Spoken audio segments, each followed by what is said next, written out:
Hello students, आज हम आपके लिए लेके आए हैं एक नई वीडियो। Indian partnership act 1932। ये एक्ट 1932 में स्टार्ट हुआ था और पार्टनरशिप के फर्म की इम्पोर्टेंस को बताता है। तो चलिए स्टार्ट करते हैं। तो चलिए, टॉपिक का नाम है इंडियन पार्टनरशिप एक्ट 1932। ये क्या था?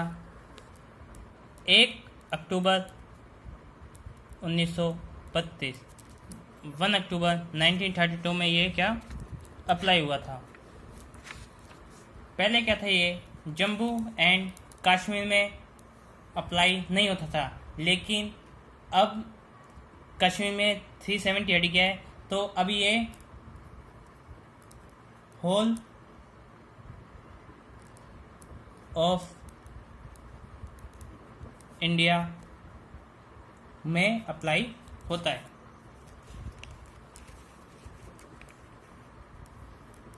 फिर आता है what is a partnership.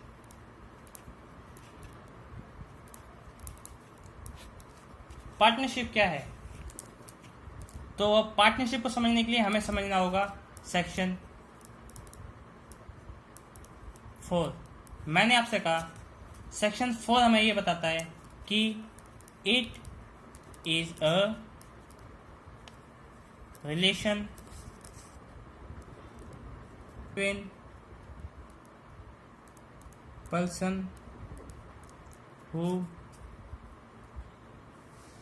Agree to share profit of business carried by all or any of them acting for all।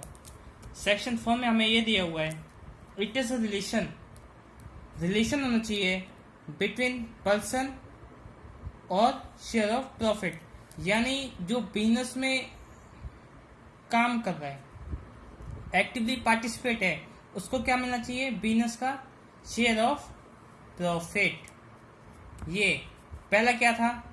Relation भी 2 टाइप के होते हैं। कैसे?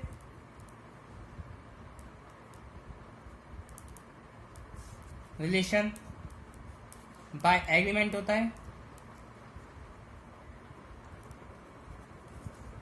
और बाय स्टेटस।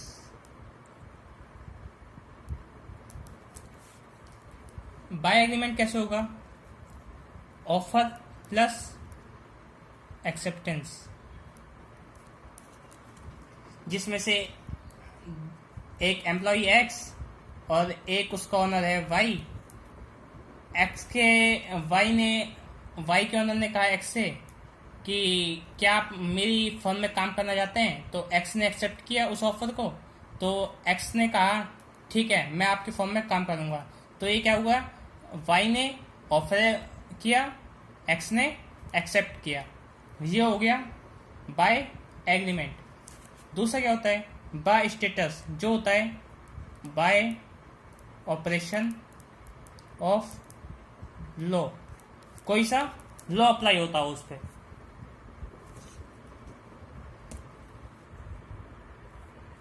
सेकेंड पॉइंट है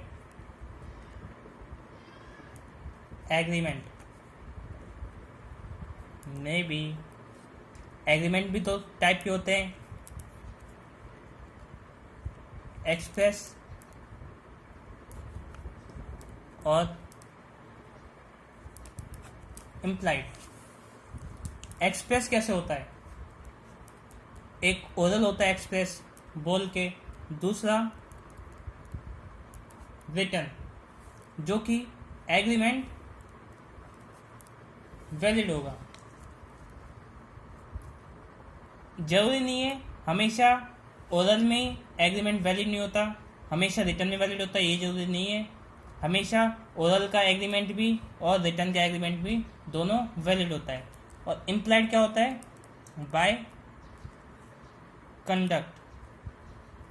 जैसे कि आप बस में ट्रेवल कर रहे हो, आपने टिकट कंडक्टर को देखा, ये नहीं कि आप बस में बैठे हो और आपने टिकट नहीं दी, बाय स्टेटस आपको उसको टिकट देनी पड़ेगी, ये उसका कंडक्ट है। थर्ड पॉइंट है हमारा शेयर ऑफ प्रॉफिट। मेन चीज है कि पार्टनरशिप फर्म में प्रॉफिट का शेयर होना चाहिए। ये नहीं कि शेयरिंग प्रोसीड कर रहे हो टर्न ओवर में, is not a partnership.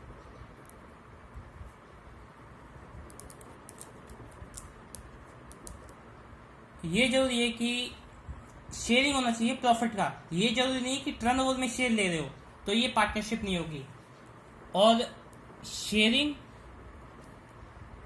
Of loss is not necessary.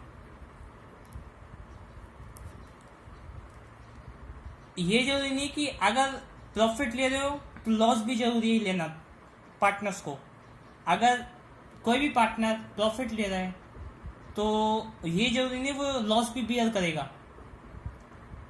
उसके लिए मेन है sharing of profit. Fourth point है हमारा मिनिमम पार्टनर।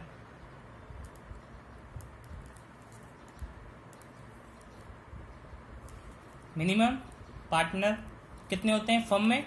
2 हो सकते हैं। और मैक्सिमम पार्टनर फर्म में होते हैं 50।